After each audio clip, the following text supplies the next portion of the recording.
Baroda dairy ખાતે 77મા ગણતંત્ર દિવસની ઉજવણી માટે ધ્વજવંદનના કાર્યક્રમનું આયોજન કરવામાં આવ્યું હતું।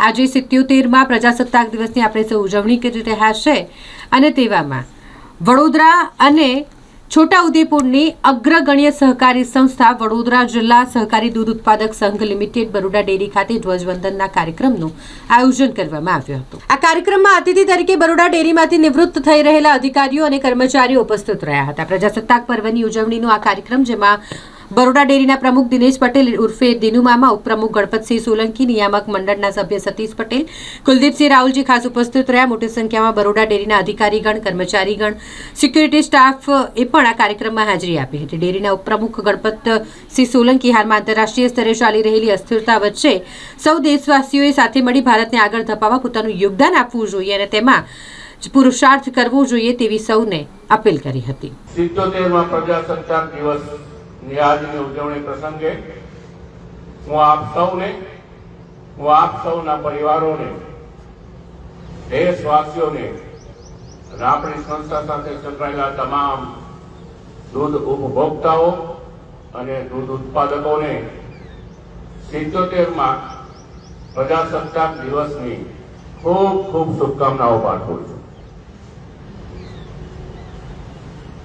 આપ સૌ જાણો છો કે પ્રજાસત્તાક દિવસની આ 77મી ઉજવણી છે અને 77 વર્ષ દરમિયાનમાં ભારત દેશ તો ઘણો જ બદલાયો છે, પણ વિશ્વ પણ ઘણું બદલાયું છે।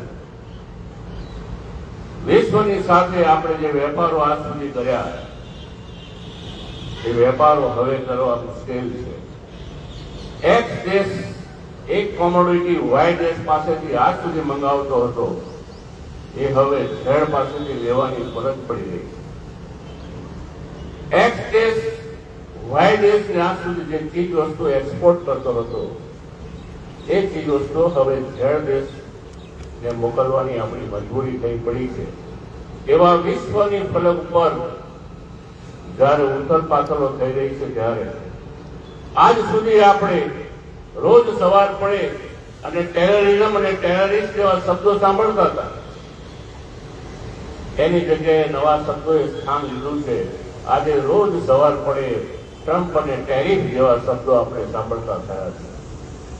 વિશ્વ બદલાઈ રહ્યું છે ત્યારે દેશને પણ બદલાવાની જરૂર છે અને દેશ બદલાઈ રહ્યો છે એની સાથે સાથે આપણે પણ સમયની માંગ પ્રમાણે બદલાવવું પડશે અને એના માટે આપણે સૌએ કટિબદ્ધ રહેવું પડશે। સાથીઓ, સૌ કર્મચારી મિત્રો સાથે દર વર્ષની જેમ આ વર્ષે પણ પ્રજાસત્તાક પર્વની ઉજવણી ધામધૂમપૂર્વક ઉજવાઈ રહી છે। ત્યારે સમગ્ર દેશવાસીઓને, આ સંસ્થા સાથે સંકળાયેલા તમામ દૂધ ઉત્પાદકોને, ઉપભોક્તાઓને આજના શુભ દિવસે ખૂબ ખૂબ શુભેચ્છાઓ પાઠવીએ। આ સંસ્થાની દિન પ્રતિદિન પ્રગતિ થતી રહેલી છે, થતી રહેશે। ત્યારે દેશની સાથે આપણે આગળ ખૂબ વધવાનું હોય। વિશ્વની 3જા નંબરની આપણી હાલત મજબૂત કરવાની જે મોદી સાહેબની નેમ છે એમાં આપ સૌ સાથે રહી સૌનો સાથ ને સૌના વિકાસના સૂત્રને સફળ બનાવીએ એ શુભકામનાઓ સાથે સર્વને આજના દિવસની ખૂબ ખૂબ શુભેચ્છાઓ।